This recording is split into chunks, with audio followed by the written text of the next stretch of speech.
Hello everyone, welcome to Royal Online Tutorials, the online educational channel. Today in our video we are going to discuss an overview about strategic compensation, a component of human resource systems part 2. Before we start, don't forget to subscribe my channel. Strategic management is the art and science of formulating, implementing, and evaluating the cross-functional decision for the purpose of achieving the company's goals and objectives effectively and efficiently. As mentioned here, it entails judgment that directs a company toward achieving specific goals. Strategic planning, it supports business objectives. And whenever we build a strong strategic plan, it helps any business in accomplishing their goals properly.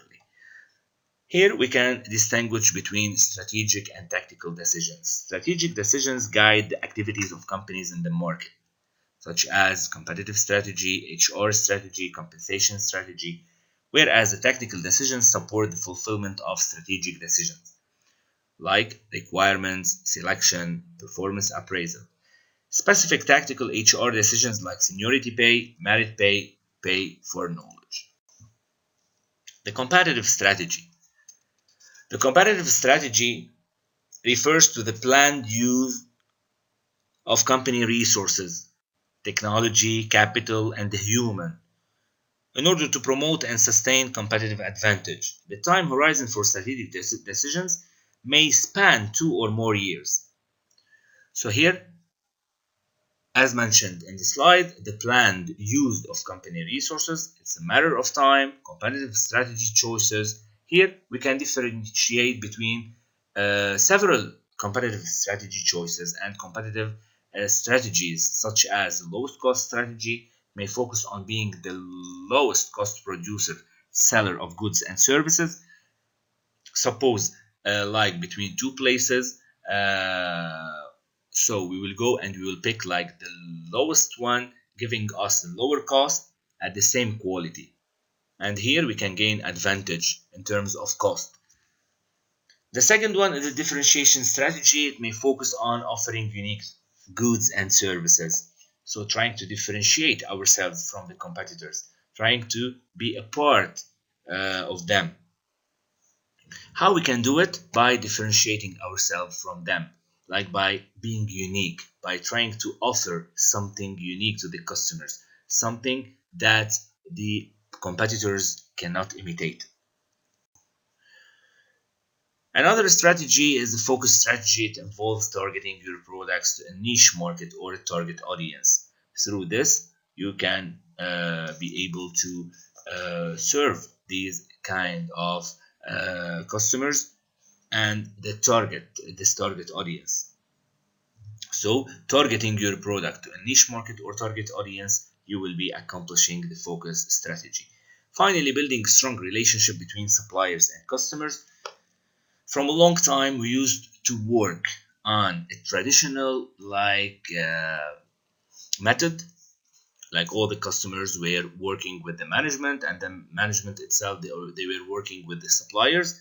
Nowadays, we are trying to build a strong relationship between the supplier and the customers, so they can directly have a link between each other in order to tell the suppliers about their wants, their needs, about how do they need the finished product. So in this case, we will try to save time and save money. The tactical decisions supporting the firm's strategy. Tactics in other functional areas, companies must determine which functional capabilities are most crucial to maintain a competitive advantage. Employees' roles associated with competitive strategies.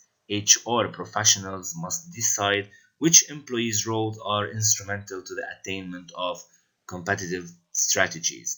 So here we should determine which functional capability is most important in order to maintain a competitive advantage, as the employees are playing a crucial role in implementing the competitive strategies. So here, like for example, the HR professional, he should decide which of the employees' roles are very essential and very crucial, very instrumental to the attainment of competitive strategies. Some of the human resource responsibilities such as recruitment, selection, performance appraisal, training, career development, labor relations, employment terminations, and finally ensuring legal compliance. Here, adding something very important, whatever we need to do in the following responsibilities, we should be ethical and we should be fair. In terms of recruitment, in terms of selection, we should recruit the right person, we should recruit the talented people, we should select the right person in the right place, we should conduct a very strong performance appraisal system in order for us to be able to apply the merit pay, because if we don't have a performance appraisal system, we are not going to be capable to apply the merit pay system. We should train our employees. By training our employees, we will be enhancing their skills. And by career development, we will try to build their career, to develop their career in order to promote them. All the companies, they are interested in being in delivering promotion, and all the employees are interested in being motivated and promoted within the workplace. So through career development, we can develop these employees and we can give them the chance to be developed and promoted. The labor relations, we should have very good, like good relationship between the labor and the management for the continuity and for always being motivated and giving always the best. The employee termination, such as layoffs, it may happen in difficult time and difficult situations. Sometimes it's not only about layoffs. Sometimes, like at the age of 64, the employees may be finishing like their jobs and they are ready to take their pension and leave. Some other times, like the employees, the company may terminate the work of some employees or they may lay off. And finally, we should ensure that everything is legal. So as I said, in the recruitment, an agency may pay a recruitment incentive to a newly appointed career executive if the agency has determined that the position is likely to be difficult to fill in the absence of an incentive. The relocation, an agency may pay a relocation incentive to a current career executive who must relocate to accept a position in a totally different geographic area. Sometimes we may send someone to accomplish a project or a career in another country. So we should give him like a relocation incentive, especially if the agency determines that the position is likely to be difficult to fill in the absence of an incentive. The retention, in case there is a special need for the employee's service or in the case of unique qualifications. And it's one of the most important things to retain employees. The job candidates choose to work for particular companies for a number of reasons, including career advancement, career development, training, the company's reputation, the company's image, the location, and of course the compensation, which may have a link between the compensation and the following performance appraisal, which should be accurate, the training. We should always build like a solid training program, the career development. We should always focus to have a career development in our company for more growth and promotion. The compensation and the labor management relation, especially here we can talk later on about the union and its role, the compensation and the employee termination, and finally the compensation and the legislation. The employment termination, here we have two types, the involuntary and the voluntary. The involuntary, here we will be talking about the termination. We will terminate the work of some employees because of a poor job performance or a violation of work rules. Or in case of any economic crisis, we may be ready to lay off employees. And the voluntary one is in the age of 64, the employee may be ready to leave. He finished everything.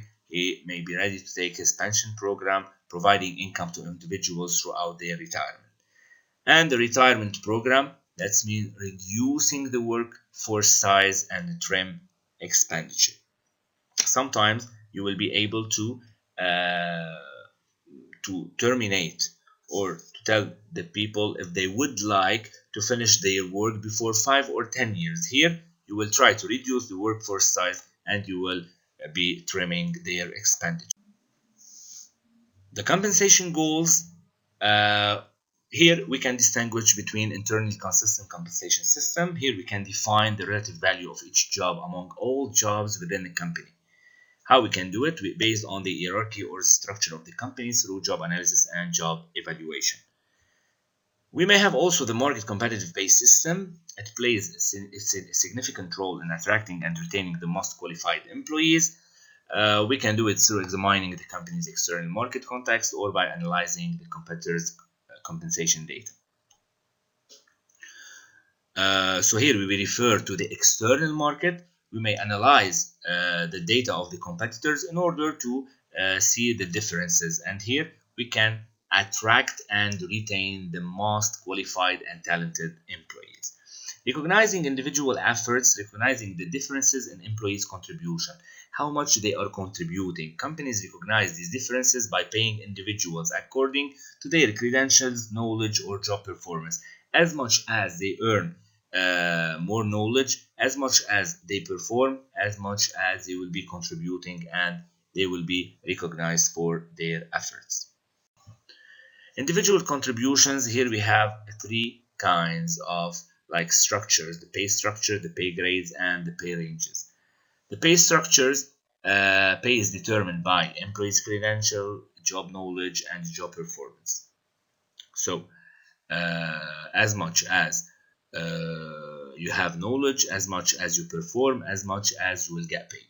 The pay grade, it's based on the compensable factors and values that we talked about at the beginning of the session, and the pay range built on grades.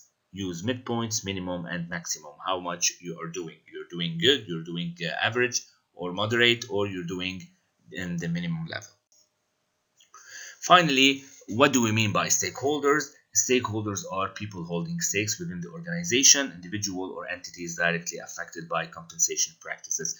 We can mention here like employees, line managers, executives, and we have the union. The union, they make sure that the employees are receiving the cost of living adjustment and the seniority pay increases on a timely basis.